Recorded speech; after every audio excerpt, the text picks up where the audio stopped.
Halo semuanya, perkenalkan nama saya Fitria Eva, NIM 19104168874, kelas A1 pagi, dosen Adi Mersalin SEMM, mata kuliah Manajemen Operasi 2. Saya akan membacakan ringkasan materi tentang masalah penugasan atau assignment problem. Pendahuluan. Masalah penugasan adalah masalah pemrograman linear khusus, masalah pendelegasian tugas atau assignment ke sejumlah penerima tugas atau assignee atas dasar 1-1 atau one-to-one basic. Jumlah assignment sama dengan jumlah assignee. Jumlah tidak harus ditambahkan atau dummy assignment atau assignee atau objek semu. Diperlukan data keuntungan atau kerugian yang ditimbulkan assignee dalam menyelesaikan assignment.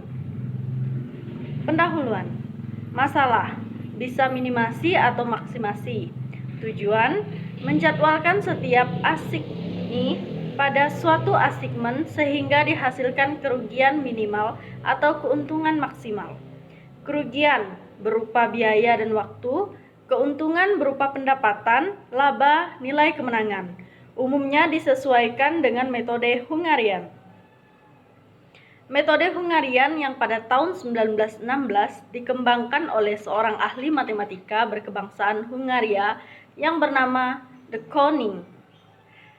Sebagai catatan, kasus penugasan dianggap normal apabila sumber daya yang akan ditugaskan dan jumlah pekerjaan atau tujuan adalah sama. Catatan, dalam praktek sehari-hari, tidak semua masalah penugasan memiliki matriks biaya atau keuntungan seperti dalam dua contoh kasus di atas.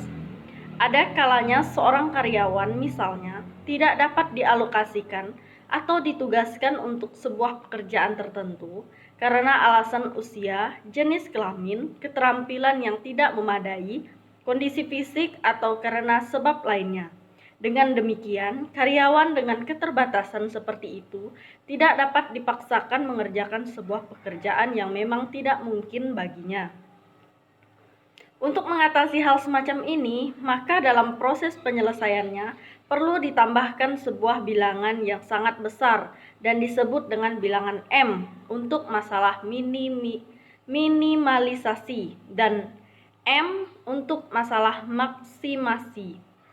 Proses penyelesaian selanjutnya dapat dilakukan dengan cara yang sama seperti pada kasus penugasan yang normal. Hanya saja pada keputusan optimalnya akan dihindari menugaskan karyawan pada tugas yang memiliki bilangan M atau min M tersebut. Teori pengambilan keputusan. Pola dasar berpikir dalam konteks organisasi. Yang pertama, penilaian situasi atau situational approach untuk menghadapi pertanyaan apa yang terjadi. Yang kedua, analisis persoalan atau problem analysis dari pola pikir sebab akibat.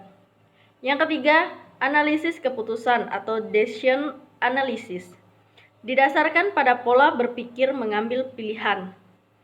Yang keempat, analisis persoalan potential problem analysis, didasarkan pada perhatian mengenai peristiwa masa depan, mengenai peristiwa yang mungkin terjadi dan yang dapat terjadi. Inti pengambilan keputusan, penentuan alternatif yang jelas harus alternatif yang terbaik atau the best alternative. Perumusan berbagai alternatif tidak sesuai dengan yang sedang dalam perhatian dan dalam pemilihan alternatif yang tepat setelah suatu evaluasi atau penilaian mengenai efektivitasnya dalam pencapaian tujuan yang dikehendaki pengambilan keputusan. Lingkungan situasi keputusan. Yang pertama, lingkungan eksternal. Di dalam lingkungan eksternal ini ada sosial, politik, budaya dan alam, ekonomi dan kota. Yang kedua ada lingkungan internal. Dalam lingkungan internal ini terdapat mutu barang rendah, kurangnya promosi, pelayanan tidak memuaskan, sales atau agen tidak bergairah. Teknik pengambilan keputusan. Situasi keputusan ada kepastian atau certainty. Pemecahan deterministik, teknik linear programming. Yang kedua, model transportasi. Yang ketiga, model penugasan. Yang keempat, model inventory. Yang kelima, model antrian. Yang keenam, model network. Situasi keputusan ada risiko atau risks, pemecahannya probabilistik. Teknik yang pertama model keputusan probabilistik, yang kedua model inventory probabilistik, yang ketiga model antrian probabilistik. Situasi keputusan tidak ada kepastian atau uncertainty, pemecahannya tidak diketahui. Tekniknya analisis keputusan dalam keadaan ketidakpastian. Yang berikutnya situasi keputusan ada konflik atau konflik. Pemecahannya tergantung tindakan lawan. Tekniknya teori permainan atau game teori. Teknik pengambilan keputusan, certainty. Jika semua informasi yang diperlukan untuk membuat keputusan diketahui secara sempurna dan tidak berubah. Risks, jika informasi sempurna tidak tersedia tetapi seluruh peristiwa yang akan terjadi beserta probabilitasnya diketahui. Uncertainty, jika seluruh informasi yang mungkin terjadi diketahui tetapi tanpa mengetahui probabilitasnya masing-masing. Konflik, jika kepentingan dua atau lebih pengambilan keputusan berada dalam pertarungan aktif di antara kedua belah pihak, sementara keputusan certainty, risks, dan uncertainty yang aktif hanya pengambilan keputusan tujuan analisis keputusan atau decision analysis, mengidentifikasi apa yang harus dikerjakan, mengembangkan kriteria khusus untuk mencapai tujuan, mengevaluasi alternatif yang tersedia yang berhubungan dengan kriteria dan mengidentifikasi risiko yang melekat pada keputusan tersebut. Teknik pengambilan keputusan. Unsur-unsur dalam analisis keputusan. Yang pertama, pernyataan keputusan. Yang kedua, sasaran bagi keputusan. Yang ketiga, alternatif atau pilihan. Yang keempat, konsekuensi pilihan.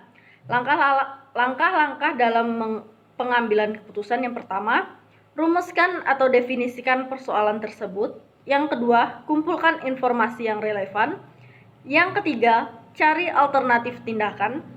Yang keempat, analisis alternatif yang feasible. Yang kelima, memilih alternatif yang terbaik. Yang keenam, laksanakan keputusan dan evaluasi hasilnya.